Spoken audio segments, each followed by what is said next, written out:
Hello and welcome to the alpha gameplay showcase of Factory Default Build, Trade, Repeat.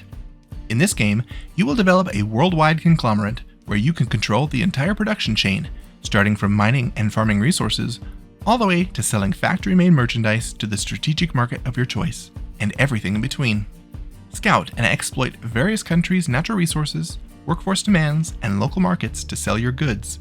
Mine copper in South Africa, refine it in China, make circuit boards in South Korea, and sell them in Canada. All this and more is possible in Factory Default Build, Trade, Repeat. My name is Chett, and this video will be a general tour around the UI of the game and showing you the basics of how everything works. Keep in mind that anything you see in this video may change at a later date. Let's begin. Here at the main menu, you have the choice to continue a save game or start a new game. There's also a link here to submit a bug or give feedback if you wish. We'll start a new game, and when we do so, you will see we are greeted with a variety of game options, all of which will affect how you are able to play the game. I'm going to leave everything the same, though I'm going to turn off the story so we can skip the exposition at the start. You can also customize your character if you like. Name your company, name your character, create a family name, and start the game. We are greeted with a model of Earth, and if we hover over some countries, we have the option to enter them. Before we go into any of them, I will go over the interface a bit. Starting from the top left, we have the date. Time moves fast in this game, and if you like, you can make it move faster or slower, or even pause. The game is designed to be played at 4x speed, 1 in-game day per real-life second. The following two numbers show your influence quantity, as well as your research points. We will go over what that is in a bit. In the center, you will see your current location. In this case, we are looking at the whole world.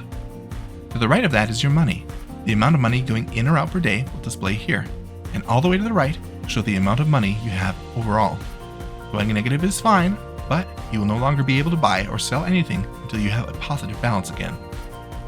Before we go into our first country, I will bring your attention to the News tab.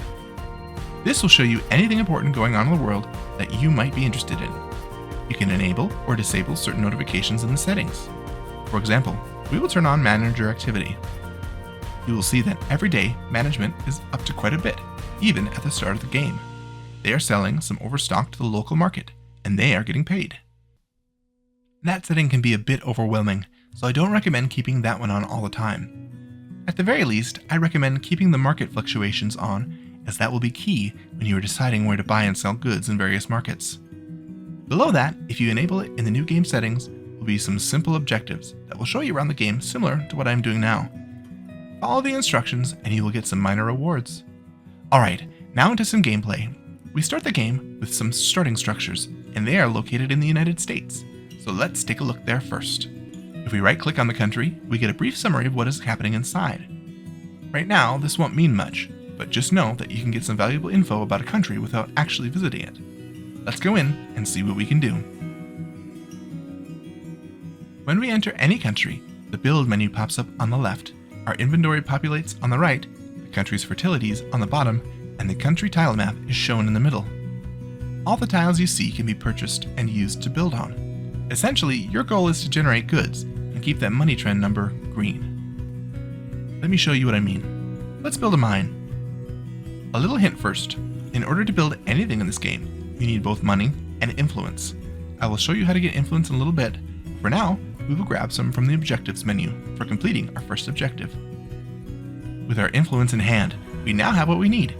Click on the building you want to build. Then place the building where you want it to go. A little tooltip will tell you how much it's going to cost you. From there, a pop-up will appear. This will happen with mines, farms, refineries, and factories. All we need to do is select the resource we want to mine. You will notice that some of them are grayed out, and that is because we don't have the proper technology unlocked. Resources with silver stars have 200% output, and the gold stars give 300% output. These resources are based on my research of the real-life resource generation of all the countries in the game. For example, the United States is one of the world's leading coal producers alongside China, India, Indonesia, and Australia. They get a bonus to their production. Those bonuses are a double-edged sword, however, as the market price for easily obtainable goods are lower in countries with bonuses to their production. For now, we can just mine some silica sand. You will see in the Inventory tab that we are mining 150 tons of silica sand per day. You will also see that we can only store 600 tons in the country. What happens with the excess? If you do nothing, it disappears. You have 3 options to avoid wasting money running a mine. You can build a warehouse to store your goods, you can manually sell the items as they fill up, or you can hire a manager to sell your overstock. Let's hire a manager so that we can earn some more money. I'll click the Manage button. Here we can hire managers for any country available in the game. The way it works is, every resource needs to have its own manager. Depending on the economy you're in, they could cost you from $100 to $2,000 per day for each manager. As you can see in the top right, I'm spending $4,000 a day on managers, selling wood, wood pulp, and paper. To hire a manager to sell silica sand, you just have to click it. Now we have a manager selling our excess silica sand, but it's not very valuable, so it might be good for us to do something with it to maximize our profits. I think we should build a refinery, but we don't have enough influence. We can get some in the influence menu. Here you will see 32 politicians accepting bribes for influence. Think of the influence as favors from government officials to get through the red tape. The more you build, the more eyes will be on you, and the more influence you will need to build. At the top of the menu, you will see some options for how many influence points you would like to purchase. And below that is a threshold for highlighting the politicians that will give you the influence for the least amount of money. You have to be quick though, as you can't expect offers to last more than a moment. The prices range from $5,000 per point to $500,000. If you don't think you can be fast enough and don't want to risk it, you can take the offer of the politician in the top left corner. Her offer will always be $100,000 per point. Let's grab 50 points from the next person who has a good price. There we go. That should last us a couple of buildings. We want to refine our new silica sand, but what can we refine it to? Well, the library will show us what we need to know. We have a number of categories that the game's items fall under. We know that silica sand is a raw resource that is mined, so let's go find it. Here you can see the general information about the resource, including the research technology needed to mine it, its average global value, as well as the countries that have this resource as one of their fertilities. Below that, you can see a recipe. Since this is a raw resource, there is no input needed, but you will see that by default, this only gives 50 tons per mine. Because of our fertility in the United States, we get 150 tons instead. Below that, you can see all the recipes that require silica sand. We can make either glass bottles, glass sheets, or high purity silicon. Let's check out high purity silicon. I know that ton for ton, the glass sheets will net us more money in the short term, but getting high purity silicon will allow us to make silicon wafers, which we can use to make semiconductors, which have a lot of uses. So let's leave the library and build a refinery. But not so fast. We don't have high purity silicon available to us. Why is that? Well, if we hover over it, it will tell us that there is a research requirement, and that is Advanced Electronics Fabrication. Let's select None for now and figure out what we need to get this going. Let's visit the research menu. This menu needs a bit of work, but if we find the research we need, it will tell us we need to unlock Advanced Circuit Assembly first, for which we need Advanced Assembly. In order to unlock this research, we need 150 research points. We only have 10. Perhaps we've gotten over our heads, but there are ways to fix this. Let's visit our Objective tab in the News tab and see if we have completed any more objectives. Indeed we have, so let's collect them. Just like that, we have enough to unlock Advanced Assembly. This unlocks a few things for us, but we aren't concerned about that just yet. We need to know how much Advanced Circuit Assembly is going to cost us. 200 more points needed. Looks like we need to generate some research points. To generate research, we need to build a product lab. Only one is allowed per country, and it is a bit expensive at $11 million in this economy. We don't have enough to build it. Let's see what we can do about that. If we take a look at the market screen, we can see what we have in our inventory and each item's respective price. The market is designed to go up gradually, but buying and selling on the market moves the price up and down accordingly. We are selling 150 tons of silica sand per day. The price has plummeted. Let's just try selling everything we have in our warehouse and see what we have. Well, as you can see, not only do we not have enough money, our daily money trend has dipped significantly. This is because the warehouses are no longer full. There is no overstock for the managers to sell.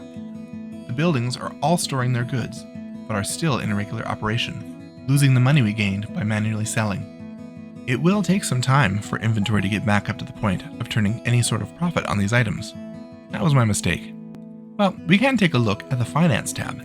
That sounds like the most logical place to look for extra money. Here we will find what might be the most important screen of the game. A simple breakdown of all profits and expenses broken up by month. You will always be able to see your current month along with the previous 5 months. I will point out that yes indeed, you are paying all of your employees' payroll and benefits, as well as management salary, not to mention electricity, water, and the dreaded property tax. Being in business is not cheap. Let's look at the next tab. Here we will see a breakdown of 100 shares of your company, the value of which is 1% of your company value, including cash on hand. The green is what you own, and the red is explained when you have the story mode enabled. You can sell shares or buy them back, though I don't recommend it. Shares you sell will never go down in value, meaning that buying them back could be a problem. At this time, there is not profit sharing with the other owners of your company, so there's not a penalty for owning as little as 1% of your company, at least before taking your company public. The next tab is the Loans tab. That's what we're looking for. Here we will see all the loans available to us. Lower amounts on top, larger amounts on the bottom. You as a player only pay interest daily, and will have to pay back the full amount when the time comes to repay. Higher amounts have lower APRs, but still end up costing more per day. There are 100 loans here. You can take them all if you want. Let's go with 25 million for the time being. That way, we can get what we need without lowering our daily money trend too badly. There is one more tab here, but that is the end game. Nothing to worry about at the moment. Let's build that lab. On its own, it's not going to do anything. Let's find out what we have to do. This is your laboratory screen, where you can hire engineers and scientists to do research on your behalf. Each employee you hire will give you a 0.5% chance of generating a research point per day, up to 100 engineers and 100 scientists per building allowed. That gives you a 100% chance of generating a research point every day. Let's do that until we get the points we need, 200 for now. That costs us $67,500 per day, something you probably won't normally be doing. Let's speed up time until we can unlock the advanced circuit assembly research. That should do it. We will bring these back to 0 for now. Sorry, lab employees. Let's unlock advanced circuit assembly. One more step before we can get our high purity silicon underway. 300 research points needed now. Again, let's check the objective screen for rewards. You have a few, but still need more research points. Let's temporarily hire some more engineers and scientists.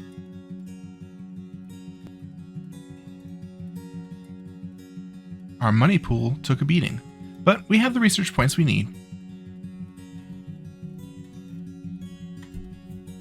Perfect, there we go.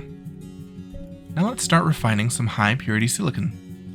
Here we can see that this refinery, with nothing assigned to it, has been costing us nearly $8,000 per day. Let's put an end to that. You'll notice that our money trend takes a dive as we have a building now in operation that gives us a bit more warehouse space. Again, the managers won't sell unless the warehouses are full. Now we are generating high purity silicon, and if we wait a bit for our inventory to rise and hire a manager, we should see even more profits. That is a nice daily profit for our company, but we can do even more. Something I haven't told you yet is that these tiles can work together. Neighboring tiles that output the same resource will give each other a boost. Since we have so much extra silica sand, we can afford to put another refinery next to the current one.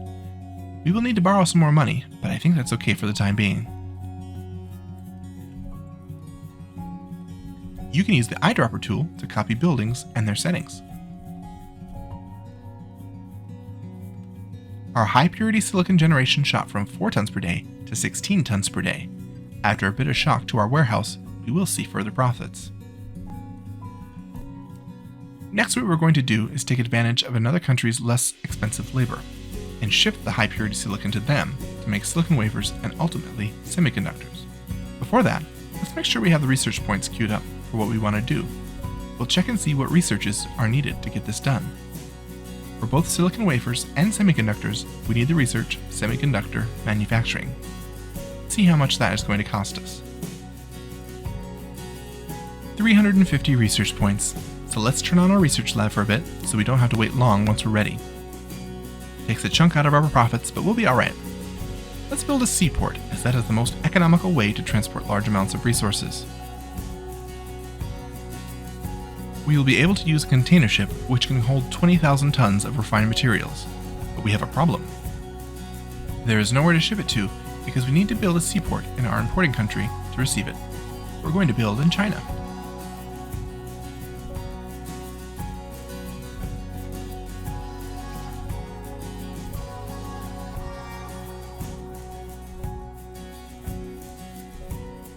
You might notice that it's significantly cheaper to build the seaport here than in the United States. That's because each country has its own preset economies, land prices, construction costs, wages, benefits, electricity costs, property taxes, etc. You might be thinking, well, why would I bother doing any manufacturing in a country that requires higher costs? Good question.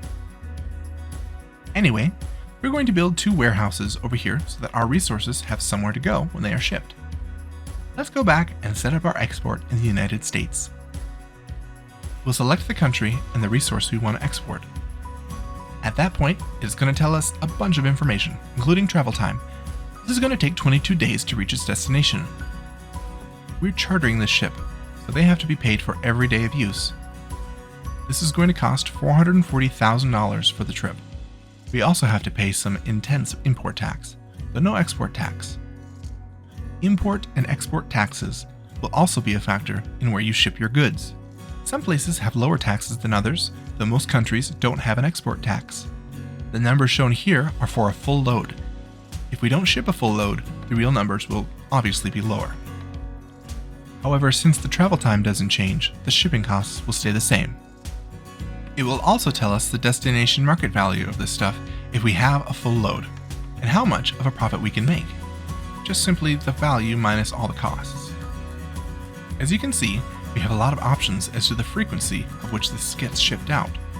I think as far as shipping goes, you're likely to only use the one-time or full load options, as anything else leaves it open for losing money, not shipping full loads. So let's select full load and start export. Well, it looks like we have another problem. This exclamation point says something is wrong. Not enough warehouse space to fulfill shipment. And that is right. We are waiting to ship a full load of 20,000 tons. We don't have the capacity to store that much in the first place, so we should build a warehouse. Again, all auto-selling stops as the warehouses fill. This one will be a significantly longer wait. Hopefully our finances don't get beat up too bad. You'll likely notice that we still don't have enough warehouse space though, so we have to fix that. I could build another warehouse next to the first one, but that presents some problems. Warehouses get the same neighbor bonuses as other buildings, so instead of 20,000 tons of storage, I would have 40,000. I don't really want that much sitting around at the moment, as it will take a long time before we start auto-selling again, so instead I will upgrade the warehouse. The first level will just double the building stats, and isn't too expensive. Anything after level 2 is quite costly. To upgrade a building, simply click on the Upgrade button on the Build menu, and click on the building you want to upgrade. Be careful with upgrading, as it will also require your building to need more employees, and for the existing employees to make more wages. Okay, now that we are filling up our reserves and getting ready to ship out our first load to China, we should complete our research so that we can build the buildings that we need.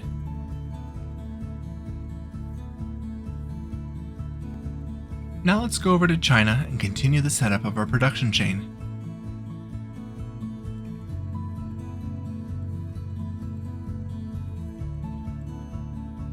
Production begins immediately. Hold on, you might be thinking. The high purity silicon hasn't been shipped yet. How has production begun? You're right, we haven't supplied our building yet, but we are still starting production. But where is the high purity silicon coming from? All production buildings will buy the resource they need if they do not have the inventory on hand. You'll notice our profits took a nosedive, we are going to be in trouble quick. What can we do? We can demolish the building until our first shipment comes in. We can sell the silicon wafers manually until we're able to supply ourselves. Or we can take out more loans and hope for the best as we push forward. I think we'll do the last one.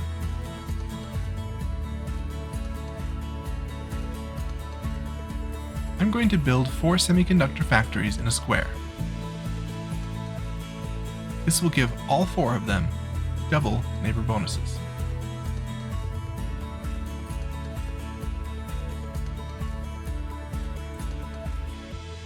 That gives us 24,000 semiconductors per day. You'll quickly notice that the quantity of semiconductors surpass the warehouse capacity. This is because some items, like semiconductors, are measured in units instead of tons. 100 units of any item equals 1 ton. This gets a little weird with small things like semiconductors, and even more weird with large items like electronic vehicles. I might add another way to measure items at a later date so it makes more sense. Let's hire some managers to sell the excess silicon wafers and semiconductors when we fill up. We're going to do a bit of waiting for the sake of the video. As soon as the silicon wafers start selling, our money trend might rise. There's a slight problem. We are destroying the local semiconductor market. There is a hard floor of $1 for any resource that takes a nosedive. We will need to either embrace the price, or we need to use the semiconductors to manufacture the next item in the chain, or we need to distribute these to multiple countries for maximum profits and minimum oversupply. Let's see what happens when we wait for our high purity silicon to ship out. Once we have 20,000 tons, it will automatically send a ship to China.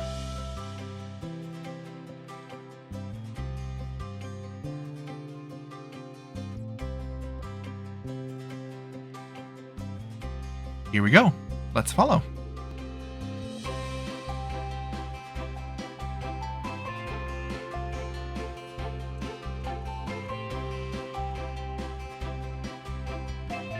And it arrived. And there are our resources, already being used by the refinery instead of us buying them. We are using 50 tons a day, while the United States is only generating 16 tons. Let's see if we can offset that by mining some silica sand here in China, where it is also a boosted resource. Sometimes it is best to work backwards. We are using 50 tons of high purity silicon, so let's make sure we are generating at least that. We will buy the silica sand for the short term.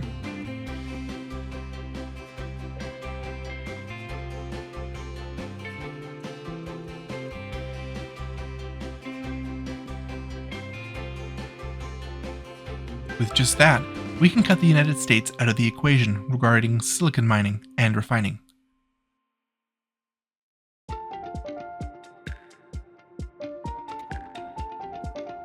We don't get any refund for demolishing buildings, but you will see we are not operating those at a loss any longer. We're going to build those silica sand mines to make sure we control the whole chain and don't drive up the price by auto-buying it every day.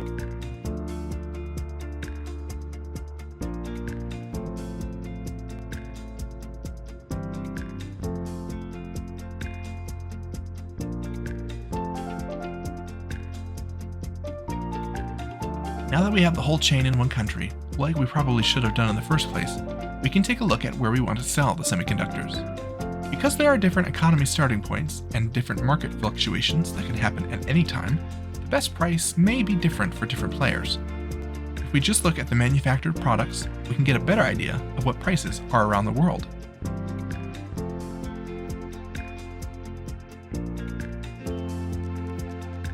Looks like we have a winner here. Let's go get it ready to receive.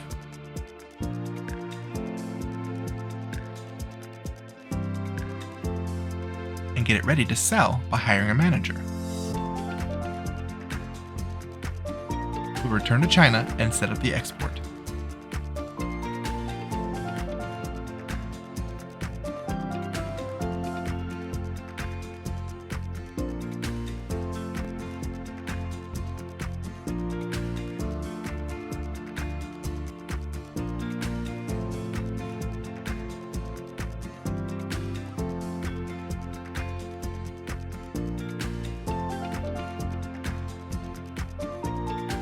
As the shipment arrives and automatically sells, we we see a huge spike in income.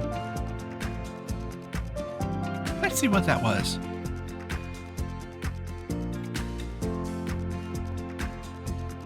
We can also assume that the market price took a hit.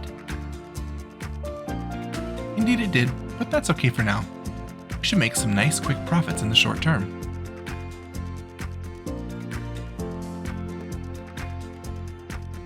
Just like that, we've made $1 billion. With that, we can move on to probably the more difficult part of the game, and that is taking your company public. I strongly recommend not doing this, as it makes you beholden to constant growth, otherwise you'll find yourself losing loads of money.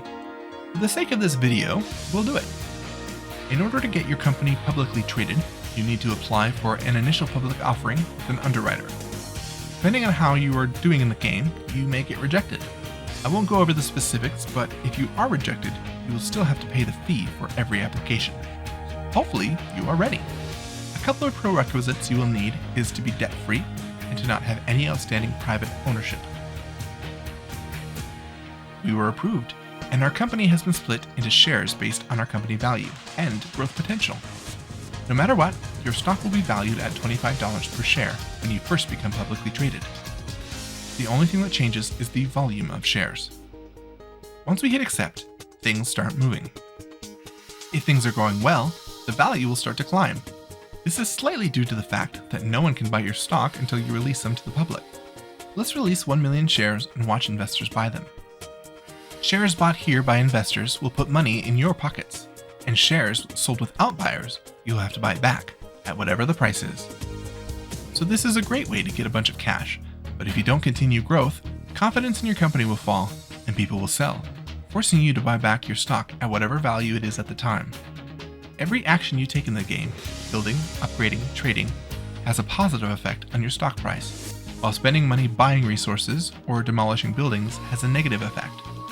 If the stock reaches $1,000, there will be an automatic stock split. All shares will double in quantity, but their price will halve. At this time, this is the end game. Make the number go up by making a successful company.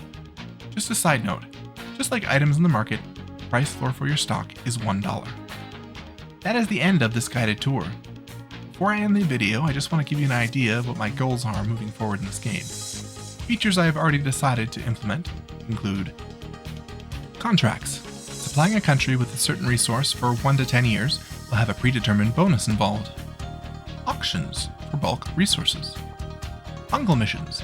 Once you meet your player's uncle, this will make more sense, but doing specific missions for him, giving a number of rewards. Manager's selling slider. Currently, the only option for a manager is to sell when the warehouses are full. This makes some sense, but there are other situations where you just want to keep your warehouse empty. Like you're mining diamonds. You don't want to keep several hundreds of tons on hand, you just want them sold. So basically, the ability to configure managers. Stock exchange. Currently, there is a grayed out button on the finance screen. This will be where you can keep track of your competitors and even buy and sell stock in them. As far as general improvements to the game, there are some obvious ones. The UI needs a lot of work. Placement of where things are will be unlikely to change, but it's just gray blocks at the moment. I personally like the aesthetic, but it's a bit boring. The icons in the game are also a bit all over the place as far as art style. This is unlikely to change in the short term. Balancing needs a lot of work. The production chains need to make more sense. They need to incentivize upgrading to the next best thing, otherwise there's no reason not to just throw tree farms everywhere and call it a day. More countries. I want to eventually add in every country in the world. That could prove tricky. In the short term, I want to add countries with the most real-life population and the largest land areas, so that the map looks more fleshed out, and also that more people who play can build in their favorite country. More items. I have over 1,000 items nearly complete and ready to add. Oddly enough, the biggest hurdle here is getting icons for them. I really want to try and switch the current country tile maps to isometric hexes instead of 2D squares. Starting from scratch, that wouldn't be a big deal, but switching everything over would be a challenge, I think. Lastly, I just want to mention that the untitled hotel management game development is on pause. I ran into some roadblocks that I think I have solutions for now, but will require probably building that from the ground up. I'm not saying I won't return to it eventually, but at this moment, it is not a priority. But if you would like to give this game a try, it is free at searchchett.itch.io. If you do play it, I would love to hear your thoughts and see how you go about building your company. I am Chett, and this has been Factory Default Build, Trade, Repeat. Take care.